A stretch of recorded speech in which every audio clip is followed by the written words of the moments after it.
Bienvenue dans ce 8e épisode de Virage Prépa, donc alias Pré-Podcast, le podcast dédié aux étudiants de classe prépa ECG, ECT et également aux étudiants en grande école. Aujourd'hui, on a la chance d'accueillir donc Quentin, qui est un étudiant à HEC, qui va parler de son parcours. Donc je te laisse te présenter rapidement, Quentin, et après on parlera évidemment de ton parcours plus en profondeur. Ok, merci Valentin de m'accueillir. Alors ouais, comme tu l'as dit, donc moi c'est Quentin, je suis en deuxième année à HEC, donc en M1. J'ai fait une prépa à Franklin pendant 2 ans. On va revenir dessus, j'ai adoré l'expérience. Et avant ça, j'étais au lycée à Fénelon-Sainte-Marie, donc à Paris, pour toute ma scolarité. Et là, je reviens d'un échange pendant 6 mois à Singapour. Très sympathique. Trop bien. Voilà. C'est ce que l'école permet aussi d'offrir, c'est génial. Pour en parler si tu veux, mais ouais. Singapour, c'est une sacrée expérience, je suppose. Ok, bon, rapidement pour revenir sur ton parcours du lycée à la prépa. Donc, tu viens de dire que tu as fait un premier lycée, après tu as fait un autre du coup pour la prépa, si j'ai bien compris. Ouais. À partir de quel moment tu as su déjà que tu voulais faire une prépa ? Est-ce que c'était dès la première, dès la terminale ? Quelle note tu avais à peu près ? Parce qu'il y a des étudiants aussi en terminale qui nous regardent aujourd'hui et qui aimeraient savoir s'ils peuvent accéder à une prépa. Donc voilà, parle-moi un peu de tout ça. Alors, moi, donc, Fénelon-Sainte-Marie, ce qui est un bon lycée parisien. En fait, les notes que j'avais, je pense... Enfin, à mon avis, il faut replacer dans le contexte du lycée les notes à avoir pour entrer en prépa. Et puis surtout, ça dépend aussi des prépas auxquels on prétend. Moi, j'étais autour de 15-16 de moyenne, je pense. Donc oui, bonne moyenne. Et Fénelon-Sainte-Marie... bonne expérience aussi. Alors, pour revenir sur ce que tu demandais, en fait, moi, je me suis pas dirigé au départ vers la prépa. Je voulais aller à Sciences Po. Donc, en fait, j'ai eu une première expérience prépa, entre guillemets, en première et terminale. J'ai suivi un parcours de prépa à Sciences Po, parce qu'à l'époque, il y avait les concours. Maintenant, je crois que ça n'existe plus, ça nous vieillit un peu. 1 an et demi de prépa les week-ends. Et donc, j'ai pris goût, en fait, au principe de la prépa, aussi pendant les vacances scolaires. Dès le lycée, ça ? Dès le lycée, dès la première. Mais sans vouloir véritablement me diriger vers une prépa post-bac. Parce qu'au départ, j'espérais Sciences Po. Sciences Po que je n'ai pas eu. J'avais passé les concours. J'avais passé les concours. En fait, c'était sur le dossier que ça avait merdé. Enfin bref, voilà. J'avais fait une note de motivation, je pense, très moyenne. Et pourtant, j'avais bien révisé les écrits. En fait, c'est là-dessus aussi que je me suis basé dans ma réflexion ensuite. Pour me demander et pour me questionner sur mon orientation. Parce que, en fait, je me suis rendu compte que j'avais performé aux écrits de Sciences Po. Certes, j'avais pas eu à la clé l'école, mais l'expérience en elle-même de la prépa et ensuite montrer que les résultats étaient assez probants m'avait beaucoup plu. Et donc, après, si tu veux, en fait, les résultats Sciences Po, c'est autour de avril. Je pense que ça a changé du coup parce que les démarches et les étapes sont différentes. Et à partir de ce moment-là, je m'orientais soit vers des études à l'étranger, soit vers la prépa. Et donc, Covid. Donc Covid a beaucoup pesé dans la balance parce que aller à l'étranger, sachant qu'en plus je visais l'Angleterre avec le Brexit, on avait une augmentation des droits de scolarité, enfin bref. Donc, in fine, je me suis dit prépa. Donc, c'était plus un choix par défaut que par réelle motivation. Je me sentais capable d'aller en prépa et de fournir la charge nécessaire. Mais, en fait, quand on est au lycée, et on va revenir dessus, mais on n'a pas véritablement conscience de la montagne de travail que représente une prépa. Et heureusement, parce que c'est un mécanisme de protection. Si on avait devant nous toutes les 2 années de taf à accomplir, on en serait incapable. Et bref, et donc voilà, et après Parcoursup, les résultats qui tombent. Franklin, je l'obtiens en août sur les attentes. Donc tu vois, en fait, c'est là où j'ai le sentiment que les résultats ne font pas tout. J'avais de bons résultats, honnêtement, et j'ai pas pourtant eu ma place dès le début à Franklin. Tu avais des personnes meilleures que toi ou... Ouais, je pense, tout à fait. Et puis surtout, en fait, c'est ça, c'est que c'est extrêmement sélectif. J'ai l'impression que quand tu prends le classement, tu déroules le classement. Donc déjà, les premiers, tu as Danielou. Danielou, ils ont un savoir-faire et une méthode d'apprentissage extrêmement propre à eux et qui leur réussit chaque année. Ça, c'est fou quand même. Tu prends... après, il y a toujours ce dilemme. Est-ce que c'est les élèves à l'entrée qui sont les meilleurs ou est-ce que c'est les profs ensuite qui les forment? Je pense que t'as raison, c'est un peu des deux. Enfin bref, et donc voilà, et après je me retrouve à Franklin le 1er septembre 2020.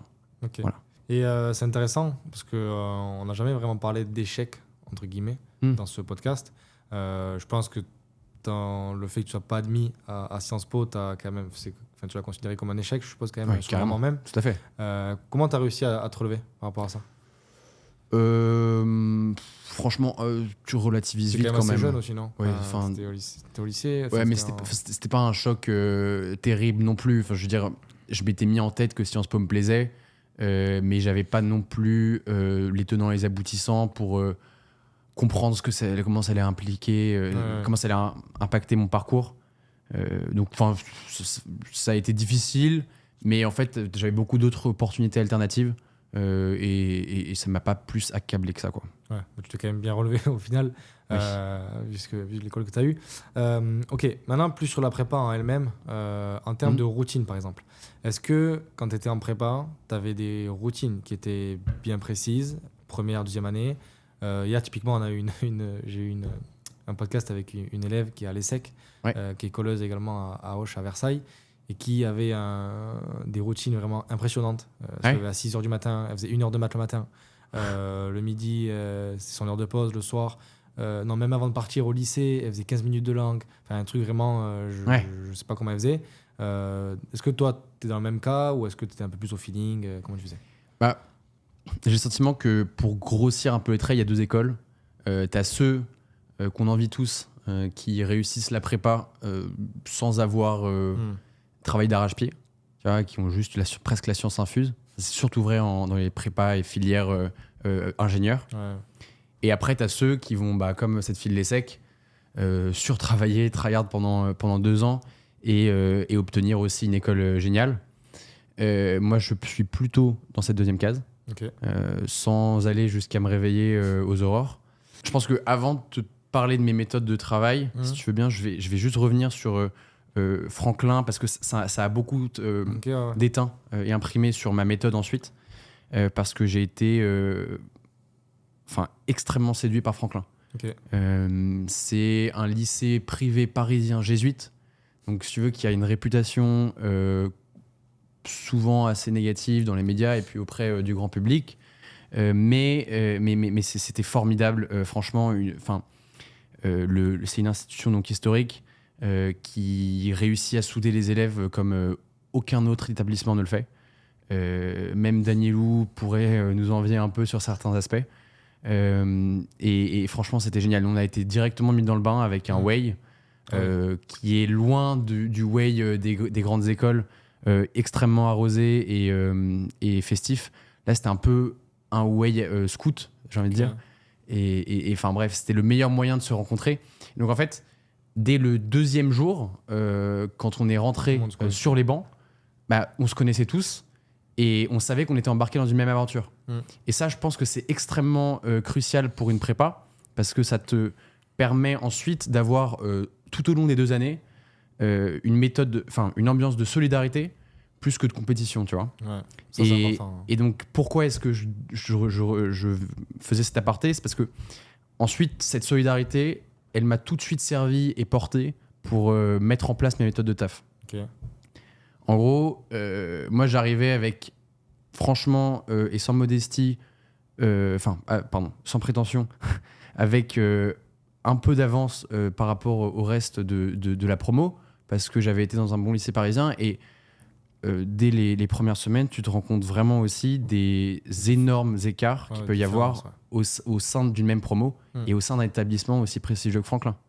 Je voulais pas me reposer sur mes lauriers parce que j'ai eu d'emblée de bons résultats et j'ai mis en place donc des méthodes de travail.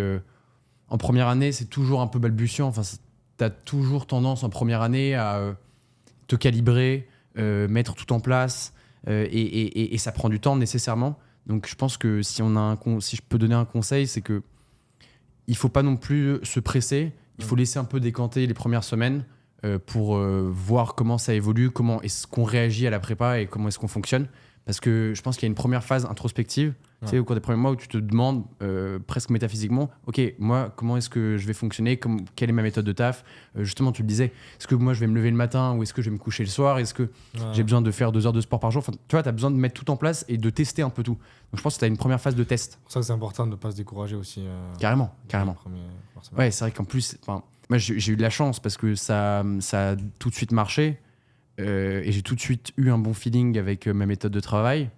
Mais il y en a pour qui ça a pris beaucoup, beaucoup plus de temps et qui, à l'arrivée, ont eu une super école. Tu vois. Donc, je pense que vraiment, le conseil de prendre son temps, ne pas stresser et ne pas se décourager dans les premiers mois. Tu vois, après, je trouve ça totalement légitime de se décourager parce que... pardon. Pas légitime, mais je peux comprendre les personnes qui vont juste ne pas avoir ce fonctionnement et ne vont pas être calqués et moulés pour la prépa.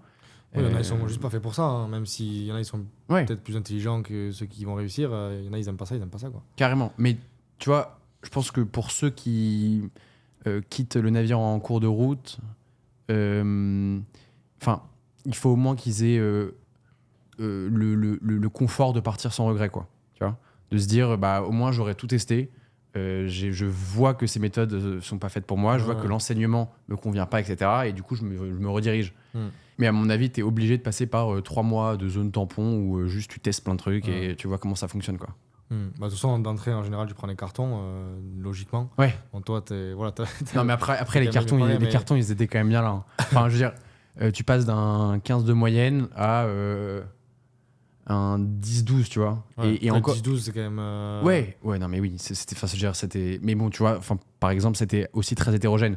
En espagnol, j'étais une brêle absolue et j'ai commencé avec un 1,6, je crois, mon premier DS, un truc comme ça. Ouais.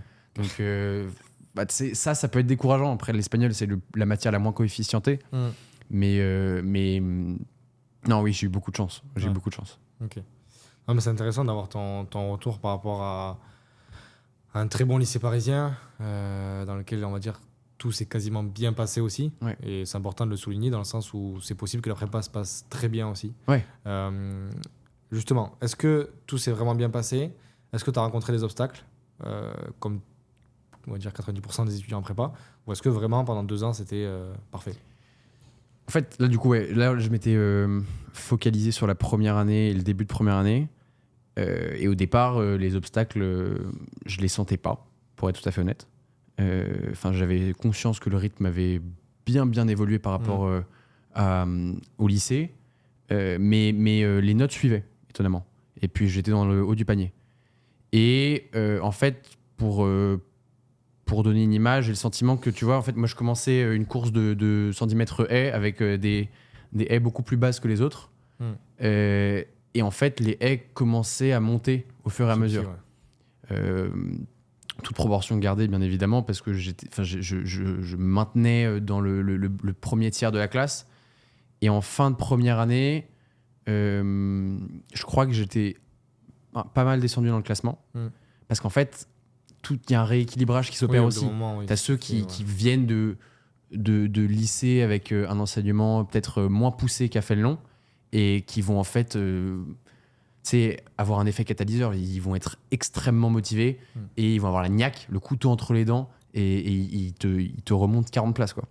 Et donc tu te fais dépasser par ces gens-là, mais attention, tout ça encore une fois dans une ambiance de solidarité et de bienveillance, à Franklin en tout cas.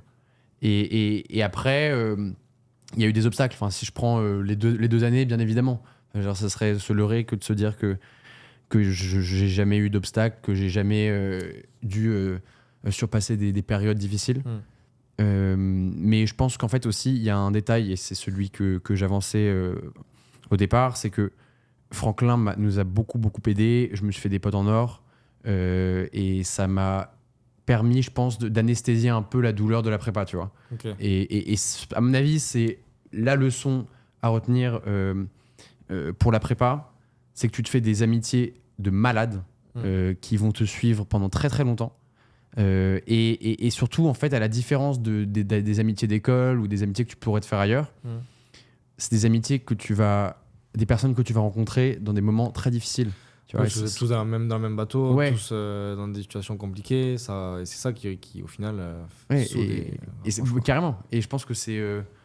Enfin, tu passes 24 heures sur 24 avec ces gens. Ouais. T'es content de les voir à 22h comme à 8h du mat le lendemain. Et c'est ça qui forge aussi la prépa et qui forge ton expérience. Mais ça, je pense que c'est aussi intéressant d'en parler dans le sens où la prépa dans laquelle tu étais, encore une fois, c'est une très très bonne prépa, une parisienne, tout le monde ne peut pas y avoir accès pour plusieurs raisons. Mais je pense, et c'est une vérité, que dans les autres prépas, dans les prépas moins bien, dans les prépas de province, je pense qu'il n'y a pas tellement ces relations aussi proches entre les étudiants. Et ça, je l'ai vu, hein, parce que beaucoup d'étudiants, beaucoup d'élèves à nous disent qu'ils sont seuls, qu'ils n'ont pas vraiment d'amis dans la classe, qu'ils n'ont pas vraiment de personnes avec qui travailler. Et je pense que, encore une fois, la prépa seule, ça va être très très très dur. Mais vraiment. Et du coup, je pense que c'est important aussi de montrer aux personnes qui nous regardent que s'entourer des bonnes personnes, s'entourer déjà de personnes, c'est très important. Donc s'ils peuvent le faire, même qu'ils se forcent au départ, tout le monde n'aime pas travailler avec des gens, tout le monde n'aime pas se créer des amis, etc. Mais vraiment, c'est important et c'est pas parce qu'ils sont dans des prépas moins bien qu'ils peuvent pas avoir cette chance-là aussi, quoi. Carrément. C'est important de rappeler, quoi. Je pense que tu as tout à fait raison. Enfin, en fait, je pense que de manière pragmatique, tu vois, si on a un lycéen qui nous écoute, il faut qu'il s'écrive une feuille de route presque avec les différentes étapes à accomplir en prépa. Et je pense qu'en réalité... La première, c'est peut-être ça. Les premières semaines, les premiers mois sont constitués d'objectifs extra-académiques. Tu vois, c'est se faire des potes, réussir à créer une ambiance de solidarité, tester différents programmes, quitte à ce que tu sois moins efficace sur certains. Et donc, tu vois, juste cette phase de test et de rencontre, elle est hyper importante pour la suite. Enfin, c'est vraiment... tu construis un peu ton navire, tu cloues, tu fais du bricolage, et après, une fois que tu es lancé, que tu as tout en place, tout est carré, tu avances. Comment tu as réussi à rester motivé et performant pendant 2 ans? Parce qu'à t'entendre, on a l'impression que tu as vraiment réussi à rester motivé sur 2 ans, vraiment réussi à rester performant. Bon, la première année, on va dire, voilà, tu avais de l'avance, donc on va dire que tu n'avais pas vraiment besoin de vraiment forcer. Ouais. Deuxième année, ça s'est corsé un peu plus. Voilà. Donc, comment tu as réussi justement à ne pas baisser les bras quand tu as vu que les autres te rattrapaient aussi et comment voilà, tu as réussi à rester... Je pense que le point de bascule dans mon mindset, c'était en été, au cours de l'été entre la première et la deuxième année. Je crois que j'ai pris une bonne décision à un moment donné qui était de me remettre au taf de manière intense à partir de août et assidûment. En fait, très souvent, on est tenté de passer un été assez oisif, de divertissement, et je pense que c'est extrêmement important parce que tu arrives quand même épuisé en juin de première année. Donc c'est important de te reposer, de voir tes potes, de te faire. Mais c'est aussi primordial de savoir se remettre à taffer au bon moment. Parce qu'en fait, le gap, moi je l'ai vécu comme ça. Le gap entre la terminale et la première année, je l'ai trouvé beaucoup moins important, mais ça c'est mon point de vue extrêmement subjectif d'un élève lycéen d'un lycée parisien. Mais je l'ai trouvé beaucoup moins important ce gap-là que le gap entre la première et la deuxième année. Okay. Parce que, en fait, en septembre de deuxième année, tout s'accélère. Tu vois l'issue, tu vois le bout du tunnel, et les profs aussi. Et donc les profs aussi, ça veut dire que ils te font travailler d'arrache-pied, tu cravaches pendant 8 mois. Et je pense que pour arriver avec le maximum d'outils, en deuxième année, il faut combler les lacunes de première année. Tu vois, souvent, justement, CECG, souvent en maths, tu les combles, tu t'assures que toutes les fondations sont saines et bonnes, et tu te permets peut-être de faire un extra mile avec des connaissances, des rudiments de deuxième année, tu vois. C'est exactement ce qu'on dit aux étudiants qui sont chez nous. Pareil, hein, l'été, pour nous, l'été, c'est si tu as été très bon en première année, à ce moment-là, tu peux prendre l'avance sur deuxième année. Si tu n'as pas été bon en première année, tu dois tout combler, parce que si tu combles pas là, après, c'est quasiment impossible de tout rattraper. Ouais, carrément. Pour nous, la première année, c'est un sprint. C'est là où tu fais les fondations, c'est là où tu construis tout. Et si en deuxième année, tu n'as pas les fondations qui sont vraiment solides, la deuxième année, c'est très très dur. Ouais. Parce que le prof va aller vite, il ne va pas forcément s'assurer que, par exemple, toi, individuellement, tu es prêt. Donc, si tu ne suis pas, tu es mort, quoi. Ouais, c'est pour ça que nous, l'été, vraiment, on force les étudiants aussi à travailler, quoi. Tu vois, ce ce que je trouve intéressant, c'est que j'avais pas le point de vue des autres prépas et j'ai le sentiment que c'était peut-être propre à Franklin cette accélération du process. Ouais. Tu le ressens aussi, toi, à travers des étudiants que tu accompagnes. Ouais. Mais ouais, donc voilà, je pense que c'est quand même hyper judicieux de se remettre à taffer rapidement, sans être excessif, bien évidemment. Et après, si on reprend chronologiquement, deuxième année, ouais, donc j'arrive, je me rappelle que on avait une prof de maths qui était géniale, formidable, qui s'appelait Marie-Amélie André. Incroyable. Une prof très hyperactive, mais du coup qui te porte et qui te met un petit coup de pied au cul quand ça va pas. Et puis surtout, elle avait l'art de convier tous les élèves. Tu sais, on est une classe de 35 et ce qui est souvent compliqué aussi, c'est que tu as un cercle vicieux qui peut s'enclencher quand tu as décroché, que le prof va trop vite et que le prof surtout te regarde pas et t'accompagne surtout pas. Surtout en maths, quoi. Surtout en maths, c'est le nerf de la guerre. Et elle avait le don de nous prendre tous par la main et de nous accompagner. Mais elle avait aussi, du coup, l'autre versant de ça, c'était un caractère très irascible, très fort. Et à ce moment-là, donc premier cours, tu sais, en fait, on avait un grand tableau, je pense que c'est comme ça dans la plupart des prépas, tu as un grand tableau, elle écrit en haut à gauche du tableau, coin gauche, et elle finit coin droite. Mais entre les deux, il y a eu 3 minutes, même pas. Donc toi, tu es là sur ta copie double, tu sais, avec ton stylo à écrire le plus vite possible, et tu comprends même pas ce qui se passe sur ta feuille. C'est-à-dire que ça va dans tous les sens, il y a des signes que tu n'as pas vus en première année, qui se rajoutent, des trucs, des sigma, des trucs d'intégrale, bref, insupportable. Et tu comprends dès le premier cours que ouais, c'est pas le même délire, la première et la deuxième année. Tu rentres en prépa en deuxième, quoi. Et après, en fait, il faut à nouveau remettre en place certaines méthodes et réajuster le tir. Mais oui, moi, je l'ai vécu comme ça. Les 2 premières semaines, les 3 premières semaines plutôt même, c'était intense. Ouais, et je me sentais un peu largué. Pourtant, tu avais travaillé l'été en plus. Ouais, pourtant j'avais travaillé l'été. Donc tu vois, raison de plus de s'y mettre assez tôt pendant l'été. Est-ce que t'es quelqu'un de stressé qui genre... Oui. Comment t'as géré du coup le stress? Je l'ai évacué par le sport. Ok. Ça c'est, je pense, commun à pas mal d'élèves en vrai. Mais quoi comme sport? J'avais des haltères chez moi, je rentrais, une demi-heure, je me défonçais les articulations, tu vois, sans prendre de masse, mais juste ça me permettait de me défouler. Ouais. Et c'était sympa, enfin ouais, c'était vraiment un exutoire. Ok. Énorme. Et après, tu vois, il y a cette phrase un peu post-Instagram compte à chier qui est tu sais, de Gandhi qui faisait 2 heures de sport quand il avait 2 fois plus de taf dans une journée. Mais en vrai, il y a un fond de vérité. C'est que si tu as beaucoup de taf, il faut aussi pouvoir décompresser au maximum. Et moi, mes soupapes de décompression, c'était mes potes et le sport. Voilà. Et je pense qu'en vrai, chacun trouve ses piliers, chacun trouve ses manières de décompresser. Mais le sport, ouais, reste super sain pour ça. Pour tous ceux qui nous regardent, c'est pareil, hein. Faites du sport parce que vraiment, ça permet vraiment de s'évader, de réfléchir. Proposer des cours de sport ou Non, pas encore. Mais pas encore Basic Fit. Bientôt. Pas Basic Fit encore. Ouais. Est-ce qu'il y a des calls que tu avais vraiment raté, que tu te souviens, qui étaient durs d'un point de vue psychologique? Ouais. Mais ça, en plus, je trouve ça génial parce que du coup, après, tu as des discussions à vie avec tes potes de prépa sur l'école des uns et des autres. Moi, alors, j'ai une colle mémorable, 2 sur 20. Okay. Culture générale. C'est souvent la culture générale. Ouais, mais parce que c'est là où les mecs sont les plus fantaisistes. Ouais. Et ils te pondent des trucs, tu sais pas d'où ça vient. Et moi, en l'occurrence, ce sujet, c'était une phrase de Pascal. Si le nez de Cléopâtre eût été plus court, la face de la Terre aurait changé. Un truc comme ça. Ouais, je crois que c'est à peu près ça. Bon, enfin, on vérifiera plus tard, mais je crois que c'est ça.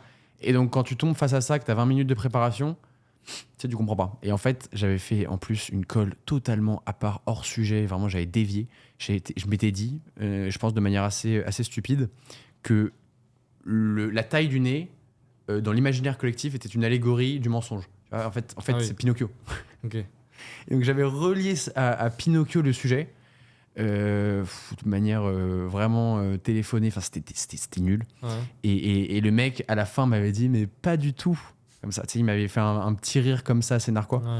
Ouais, Et en fait, c'était sur la contingence. Bref, je sais pas, une histoire avec de Cléopâtre qui a épousé Jules César, enfin qui a eu une amourette avec Jules César. Si Jules César l'avait trouvé moins belle, alors la face de la Terre aurait changé. Il fallait partir là-dessus. ouais. Mais c'est très tiré par les cheveux. Et en fait, pour être un peu plus sérieux sur la question, je pense que ces sujets-là ils sont quand même assez importants. Ah oui. Et on en reviendra après surtout sur l'entretien de personnalité, mais en culture G, ça te permet juste de faire une gymnastique intellectuelle de construction de plan à partir d'un élément hyper incertain.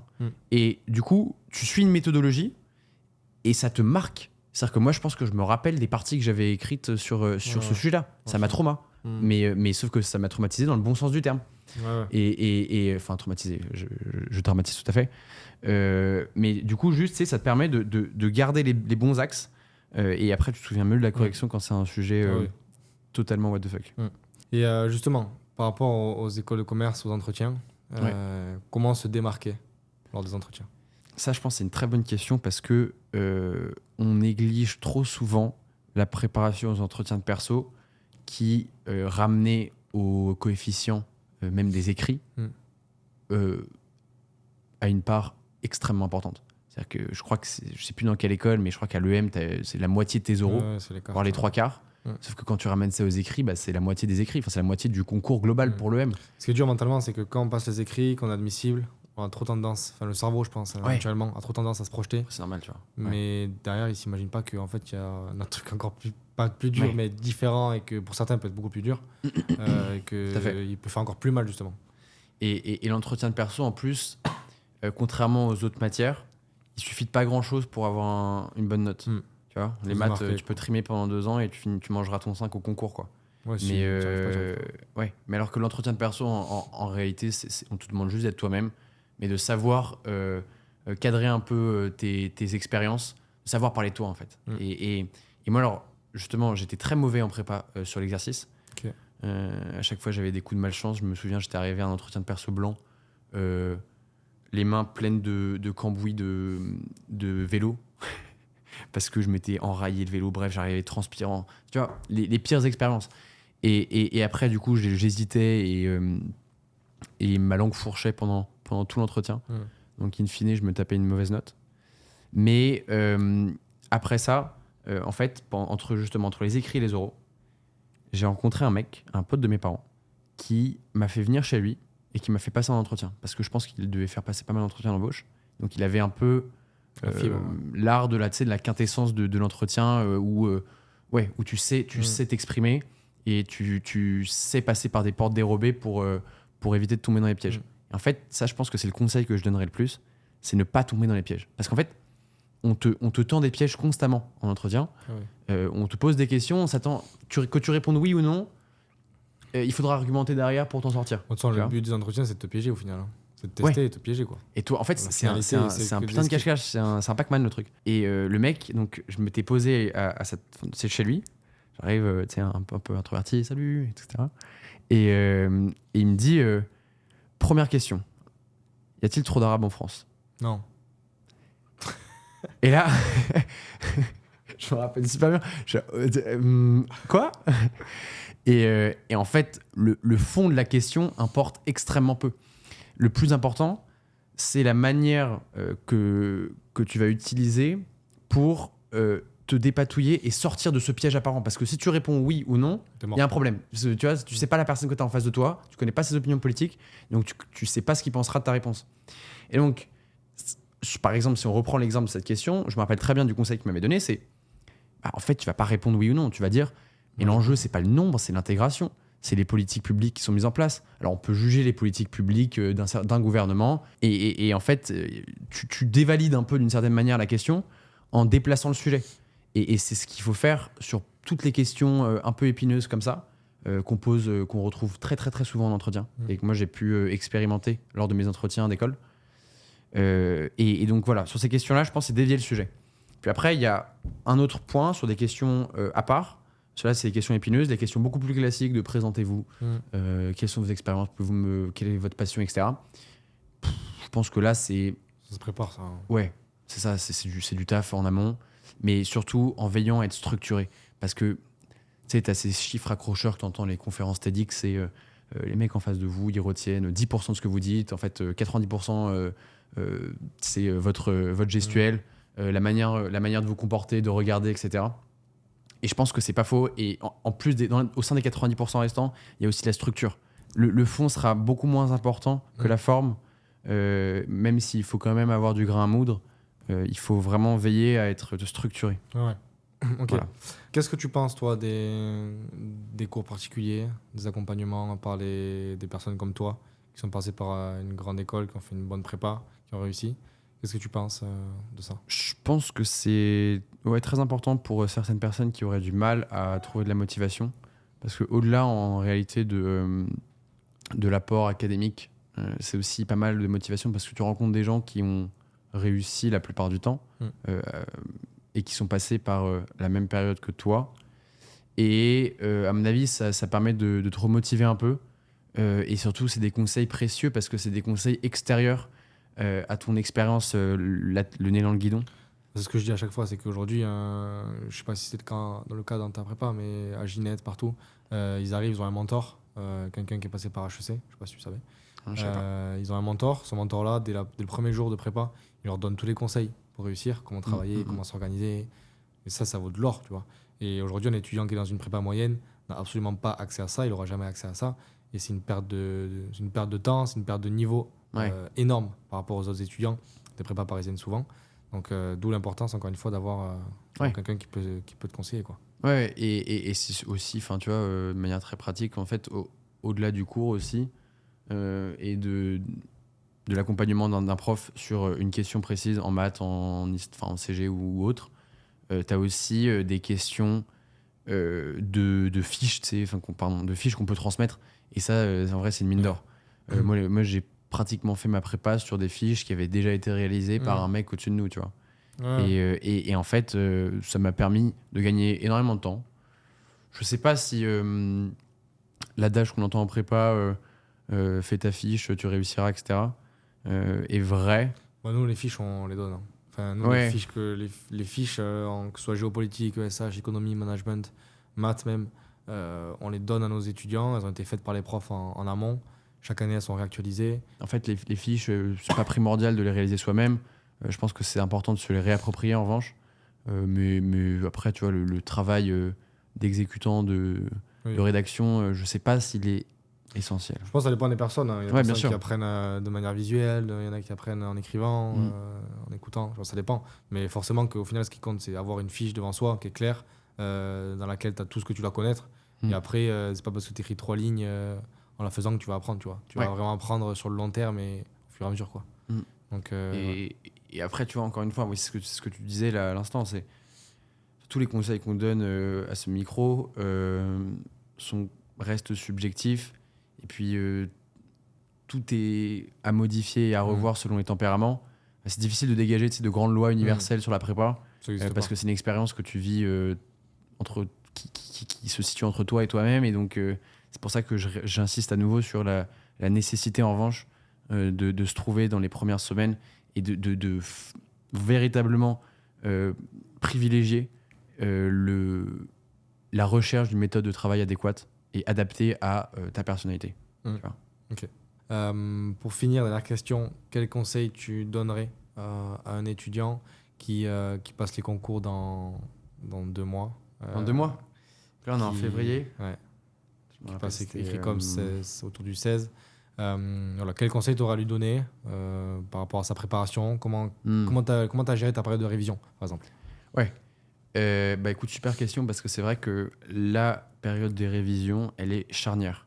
Ah oui, pour donner un exemple, nous, au sein de notre prépa, il y a eu une mobilité au niveau du classement énorme entre le CB juste avant le départ en révision et les concours.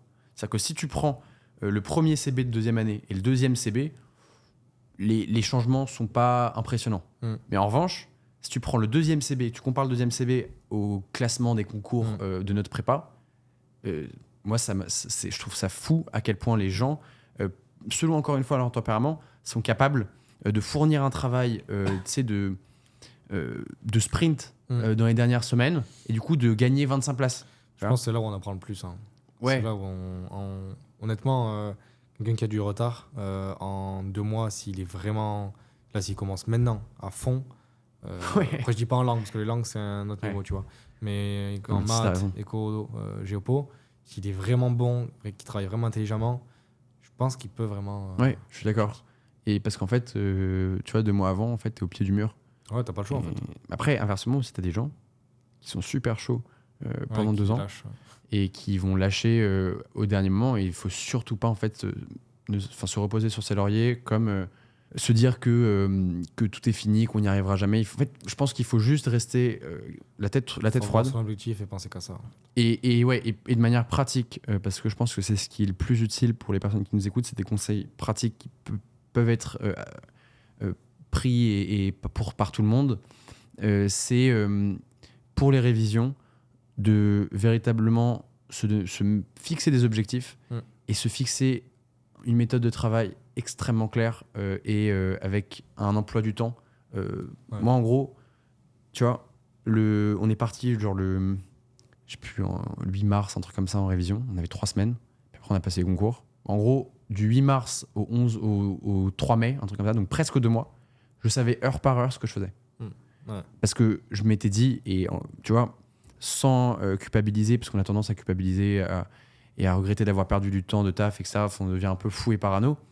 Mais je m'étais pris, je pense, 2 jours pour me faire un emploi du temps qui tiendrait la route et qui me permettrait de véritablement me plonger dans un mindset de révision sans avoir à justement me préoccuper des matières sur lesquelles j'étais en retard parce que j'avais tout casé heure par heure presque. Enfin, ça peut paraître assez non, mais je suis d'accord. C'est rigide. Assez difficile, mais en fait, cette rigidité, elle est nécessaire ensuite pour avoir l'esprit tranquille et pouvoir véritablement te plonger dans les cours. Donc déjà, se lever le matin, juste ouvrir son agenda, se dire, ok, là, je fais ça, ça, ça. Et se dire, voilà, si je tiens ça pendant 2 mois, logiquement, ça devrait bien se passer. Ouais. Bah, rien que ça, déjà, c'est énorme pour le cerveau et la motivation, je pense. Parce que c'est hyper reposant, en vrai. Tu sais, tu te dis, là, si je n'ai pas de problème et que je suis mon emploi du temps, je réussis. Ça va marcher.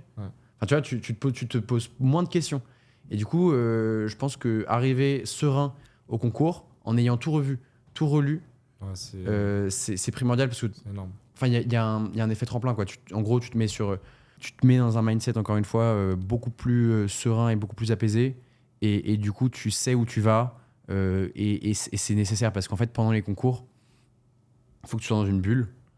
Il faut que tout soit mis en place, que toute ta vie soit équilibrée, etc.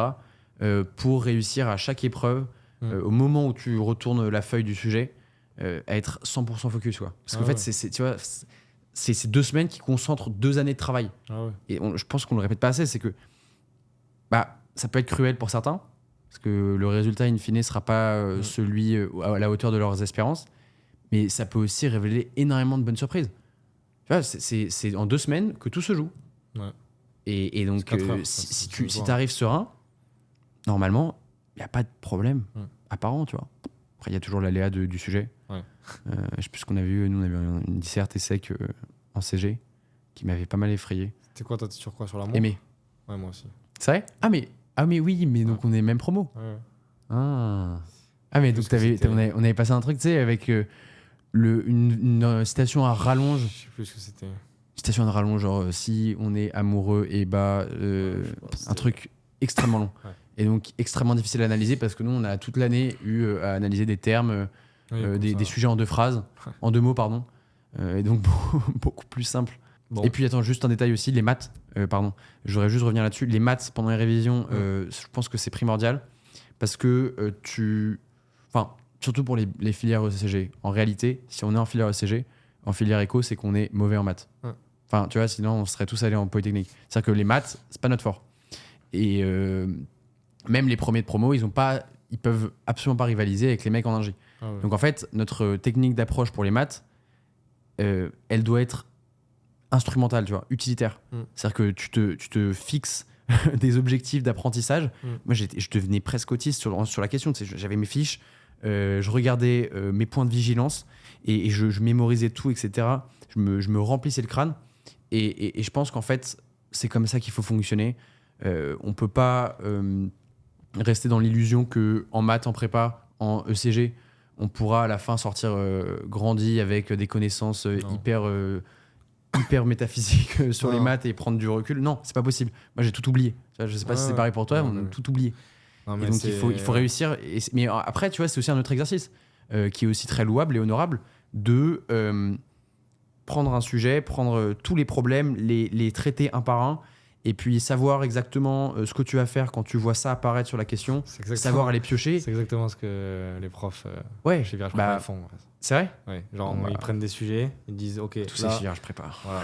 Ils disent là, cette question-là, tu vas faire ça, tu auras tous les points. Tu as ces questions, tu fais ça. Ouais, et après, ils se notent tout et le raisonnement, il est toujours le même en fait. Parce que les sujets, ils se ressemblent énormément. Donc, toujours la même chose. Carrément. Et c'est un travail presque de petites mains, aller chercher dans les pages les questions auxquelles tu pourras répondre parce que tout va se jouer à un centième. Et donc, c'est important de pouvoir faire ça en condition pendant les révisions. Et après, aussi, ne pas se laisser décontenancer parce que le sujet, à chaque fois, je pense que c'est une vérité générale, est beaucoup plus difficile, et a fortiori à HEC, que ce à quoi on s'attendait. Nous, le maths 1 HEC, tu te rappelles du truc tu pouvais pas caser une seule loi que tu avais appris, une seule propriété. C'était que des trucs de réflexion, etc., presque de logique. Et donc, en fait, plus tu seras préparé en ayant formaté ton apprentissage et en ayant instrumentalisé toutes tes données et tous tes points de vigilance, plus tu réussiras ensuite à recracher. Parce qu'en vrai, c'est très moche, mais c'est la vérité assez dégueu. C'est qu'on recrache notre savoir en maths. C'est ça. Bah écoute, Quentin, merci pour ce super épisode. Merci à toi. Ça fait plaisir d'avoir discuté avec toi. On se retrouve très prochainement pour le 9e épisode du coup. N'hésitez pas aussi à aller voir les différents épisodes qu'il y a sur la chaîne. Abonnez-vous également. Et on se dit à très vite.